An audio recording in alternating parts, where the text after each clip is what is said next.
5번 문제 풀어볼게요. 가에 대한 설명으로 옳은 것은 이라고 하면서 이제 사료가 나오는데 이게 시험일 기준 오답률 2위에 해당하는 문제예요. 그런데 보통 이 법이 나오면요. 여러분들이 항상 헷갈려 하거든요. 그래서 이번 시간에 제대로 잡고 가도록 하겠습니다. 지난 무신년 문충군 이원익이 경기도에서 처음 가를 시행했대요. 그리고 김육이라고 하는 인물이 충청도 관찰사로 부임해서 가를 경기도 말고 충청도까지 시행할 계획을 고민했다라고 나와 있습니다.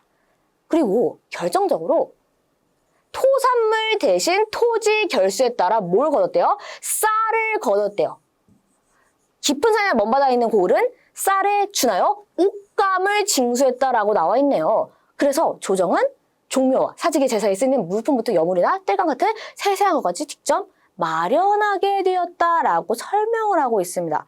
정리해보자면 이 가라고 하는 제도 또는 법은 경기도에서 처음 실시를 하고 그 내용으로 보면 토산물 대신 쌀이나 옷감 같은 백성들이 내기 쉬운 것으로 대체하는 시스템이죠.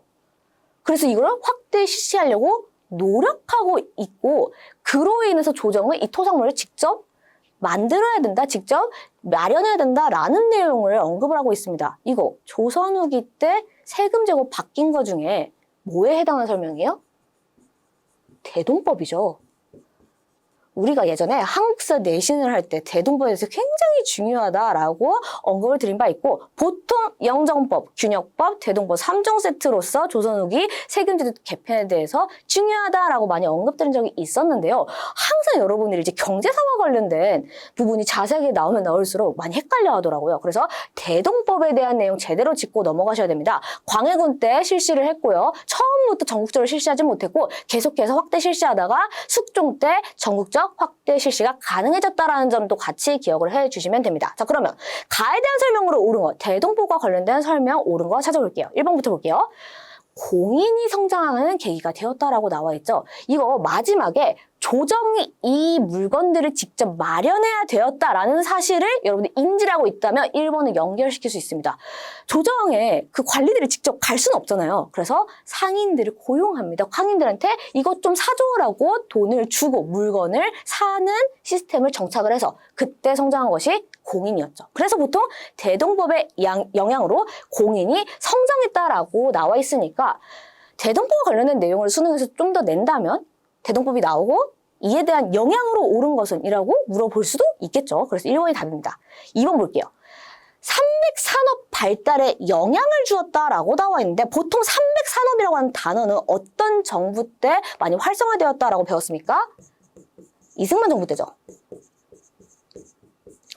우리가 이제 미 군정 때부터 미국 쪽에서 흰색과 관련된 물건들을 원조 물자를 많이 주게 됩니다. 예를 들어 물가루가 있어요. 그래서 삼백산업, 세계의 흰색, 제분, 재단, 명방직과 관련된 산업이 발달하게 됩니다. 그래서 2번은 지워주셔야 되고요. 3번에 노급폐지가 나옵니다. 자, 노급폐지 나오면 통일신라에 신문항 떠오르셔야겠죠? 신문항은 굉장히 정책들이 많기 때문에 한번 정리해 주시는 것도 좋을 것 같습니다. 4번 볼게요. 거중조정에 관한 규정을 포함했다라고 나와 있는데 거중조정과 관련된 내용이 포함된 조약 뭐였어요? 조선과 미국이 조약을 맺었던 조미, 소, 통상 조약이었죠? 그래서 4번 지워주시면 됩니다. 대표적으로 이렇다는 거고 다른 조약과도 거중조정을 하지만 보통 시험 문제에서는 조미소 통상조약이 가장 많이 나오니까 이거는 기억을 해주시면 좋을 것 같습니다. 5번 볼게요. 회사 설립 시 조선 총독의 허가를 받도록 하였다. 회사 설립할 때 허가제로 설립하는 시기 1910년대 무단 통치 시기죠. 이때 회사령이 반포가 되었습니다. 그래서 5번 지워주시면 돼요. 5번에 해당하는 답 1번이고요. 분석을 해보면 사실 대동법과 비슷한 내용이 2, 3, 4, 5번에는 없었어요. 그런데 뭔가 우리가 헷갈리는 조약의 내용도 나오고 뭔가 노급이라고 하니까 경제니까 뭔가 비슷하지 않을까라고 생각을 해서 여러분들이 조금이라도 경제와 가까운 이러한 선지가 나올 경우에는 많이 어려워하는 측면을 보이고 있습니다. 그래서 여러분 내가 정치사는 괜찮은데 경제사나 문화사가 나왔을 때 진짜 헷갈려 한다라고 한다면 그 부분만 따로 꼭 복습을 해주셔야 됩니다. 알겠죠?